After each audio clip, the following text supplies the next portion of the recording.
Book for your library. Scan QR code, bookstore in the cloud. Graph prediction.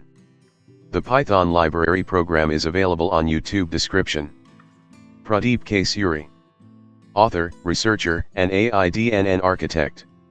Vehicle repair and maintenance expenses, 2021 to 2025. 1 Graph overview. The graph represents projected expenses for the repair and maintenance of 3 different vehicles, labeled as 3211, 3343, and 4989, over a 5-year period, from 2021 to 2025. The y-axis represents expenses, in INR currency, ranging from 30,000 to 90,000. The x-axis denotes the years. 2 vehicle-specific trends. Vehicle 3211, blue line, shows a sharp upward trend in expenses each year. The costs increase significantly from 2021 to 2025.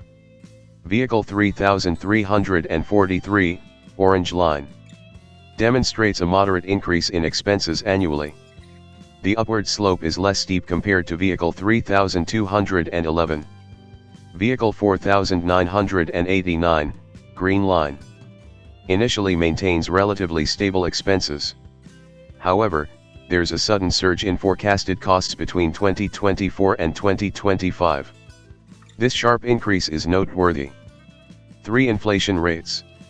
The graph includes information about inflation rates. 2024, projected inflation rate of 11%. 2025, expected inflation rate of 12%. 4 Interpretation. Vehicle 3211 experiences the highest overall expenses. Vehicle 4989's sudden cost escalation in 2025 warrants attention. The inflation rates impact all vehicles' maintenance costs. Remember, this analysis is based on projected data. Thank you. Book for your library. Scan QR code, bookstore in the cloud.